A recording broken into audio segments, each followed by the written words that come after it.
Okay, y'all, we had to get this truck fixed here. We'll get in it and I'll show you what exactly is going on here, and we'll get on down the road here.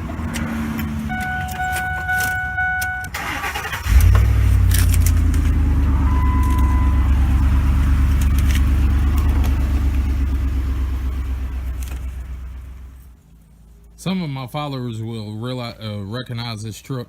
This truck I've had for a while. Basically, I was driving it here a couple months ago, and it started skipping real bad on the number 5 cylinder, 5 cylinder, second cylinder on the passenger side there. Started skipping there, so I immediately got my Scantron tool and scanned it, and said there was a misfire on that second cylinder. So you can see that I immediately pulled the coil, which is right there. Pulled the coil and the spark plug, put a new spark plug and new coil in it, fired it back up. Well, same thing, started doing it again. I mean, it never stopped, it was still doing it. So I took it to a shop and told the shop to check it out. Well, the shop calls me and says they can hear the piston hitting the lifter. They're sure I bent a valve. The truck ain't worth fixing. They don't want to deal with it. Come get your truck. So I went up there and got the truck and thought it was a lost cause. So I brought it back to the house and I parked it back here. And the more I got thinking about it, I knew what was going on with it. I mean, but the problem is getting that valve cover off. That valve cover stretches from right here all the way back there. So it sit here around the house for about a month, and I'm trying to find somebody to work on it. Nobody wants to work on it. I asked 10, 15 people. Nobody's interested. So I take it to Ford. Everybody looks at the mileage on the dash and thinks that the truck's not worth fixing. It's got 360,000 on it. But with that being said, Ford replaced this motor at 220,000. So there's really only about 140,000 miles on the motor. The transmission was replaced after that. So there's only about 100,000 on the transmission. So I get ticked off and I take it over to Ford and tell them to look at it and let me know what they thought. So they called me and told me they had to pull this valve cover off. Pull that valve cover off was going to be $750 to pull it off and look inside the rocker arms there. And the thing was ticking like an old Chevrolet ticks. It could tick, tick, tick, tick, tick, tick, tick, tick, tick, tick. Actually, somebody made a comment about it, how loud it was. And I said, yeah, it's been like that the whole time I've had it. Well, about 2 days after I made that comment is when it started skipping. When it started skipping, it stopped ticking. So that to me told me immediately, if that spark plug wouldn't do it and the ticking went away, the lifter fell off, or the rocker arm fell off. So I'm trying to get somebody to look in there and look at that rocker arm. So Ford finally tells me $750 and they'll pull the valve cover off and look at it. And I'm pretty sure if they pull that valve cover off and look, they'll find the problem. It won't be that big of a problem.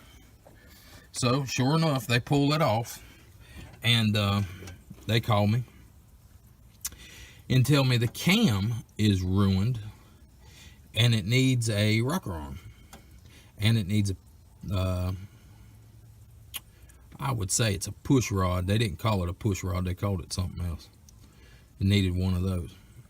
And I said, okay, what are we looking at? So they give me a price. I told them go ahead and fix it. So they tell me they'll have it ready in like 4 or 5 days. I tell them okay.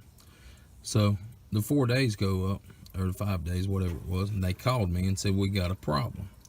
I said, well, what's the problem? So they tell me the cam will not fit in the head. So evidently when they make these, rebuild these motors, these 5.4 3-valve Tritons, they line bore the head, which means they where the camshaft goes, they put a shaft in there and basically line it back up, because the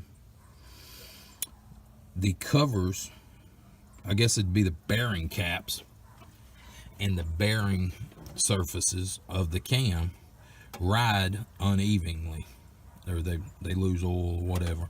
They need 27 pounds of oil pressure where the motor only needs, say, 5 pounds of oil pressure. And so they get ate up real bad. Well, in this particular motor, since they rebuilt it, they line bored that. And when they did, that oversized the hole for the cam. So they got bearings and put the bearings in there. But the bearings was too big, so there wasn't enough room for the bearings. So they had to undercut the camshaft. So they ended up taking 10 thousandths off the cam, and they took like 25, 30 thousandths for the line boring. And now they've got 50 thousandths where they can put in a set of bearings. Well, when we tore this cam up, Ford ordered a cam. Well, when they did the cam come in, they tried to put it in, it wouldn't fit because the bearings, it was 10 thousandths too big. Well, Ford tries to find me a cam that's 10 thousandths smaller just on the bearing journals. They can't find it. So they call me and ask me to come down there and assist them on what to do on how to fix my own damn truck. So they can't figure out how to fix it, so they want me to come down there and tell them how to fix it. So I go down there and look at it, and I say, hell, you need to take the camshaft, have somebody cut it 10 thousandths. Well, they're calling out, I'm in North Carolina, they're calling Wyoming, trying to get somebody in Wyoming to let them send them a camshaft, and them cut the camshaft and package it back up and send it back. And the people in Wyoming don't even realize what's going on. They don't know how to, the Ford people can't even explain what the problem is. They're trying to explain it like they need a camshaft cut, like a whole new camshaft. Well, you can't, I mean, you don't buy a whole new camshaft. That's not something you do. I mean, you can, but you don't have a special ground camshaft. I mean, that's just crazy money there. Especially when you don't need none of the lopes ground. All you need is the bearing journals ground. So I tell them, you know, I've got a guy that owns a machine shop, or I know a guy that owns a machine shop. And anybody with a lathe or a grind, or, you know, surface grinder or any kind of milling machine could do the job, or any kind of lathe machine could do the job. It ain't that big of a deal. It's 5 journal surfaces, and they was about 1 inch long. So it wasn't that big of a job. Well, Ford is trying to sell me at this point. They're wanting me to buy a new head because they line bored my old head when I bought the remanufactured motor. They line bored that head, which now doesn't take a standard camshaft, and they can't get another camshaft to fit it. So the part number on my camshaft that's been ground is different than the part number they're trying to give me. So we go round and round and round and round and round, and I eventually have to take the camshaft myself, take it over to my buddy's place, have it ground, and took back to Ford where they can put it in this truck and get it to working. So I had to have a new camshaft put in it on the passenger side. I had to have the camshaft modified. I had to have They put all new rocker arms on that side, and they put, I think they called it a tappet, but it's basically a push rod on that side. One push rod that collapsed or something. So that's what I had to have done on that thing, and I got it fixed. It runs just like it always has. It runs perfect. It does have 300 and I think it's 351, might be 361,000. We'll look at it here. 351,875. But it's a good truck. There's nothing wrong with it. It's a good truck. It's just in a 150, and this is the only 150, or the only half-ton truck that I've got.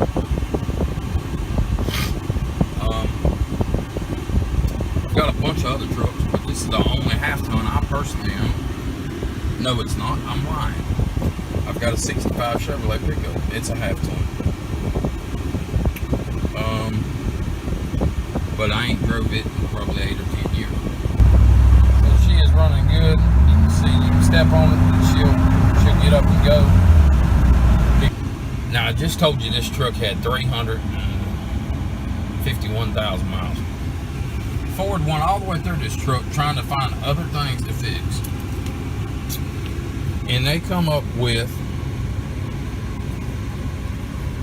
needs rear brakes, 2 tires, and the rear diff leaks a little. That's all they could come up with 350,000 miles. So the damn truck must be pretty good if that's all they can come up with. That's just crazy.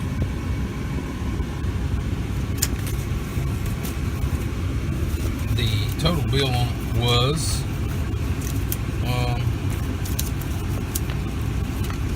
put my credit card information on it. Total bill was $1,600, $1,634. And I'll show you what they replaced on it.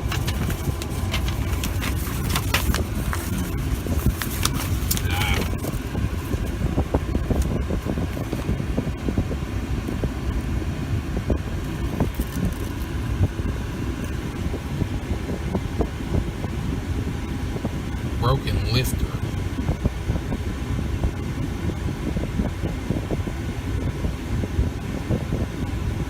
It says customer picked it up and had it matched to fit. The camshaft was $500 and I had to modify it. And they changed the oil on it.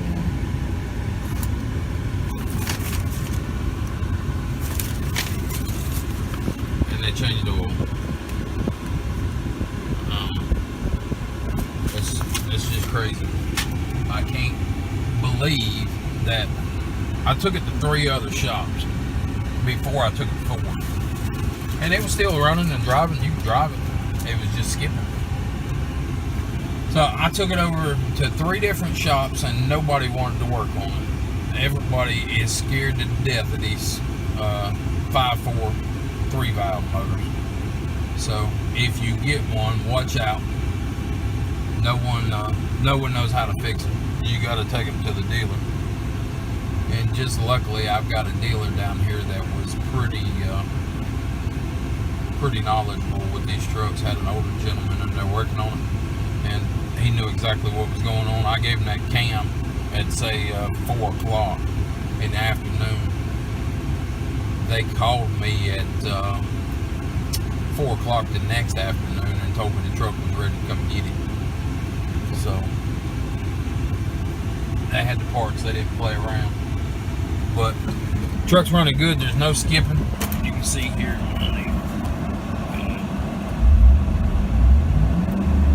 There's no skipping on it. No nothing. It runs good. Seems to be a good fix. So So I just wanted you to know sometimes you got to think outside the box, and you got to help these people out. They're not miracle workers by no means, but two heads are better than one. So if you have a problem with a vehicle and you need to get it fixed, and the dealership, you know, has a bunch of weird options, consider some of them. Give us a thumbs up for filming it. Subscribe to the channel if you hadn't already, and leave your comments down below. Thank you. We'll see you on the next one.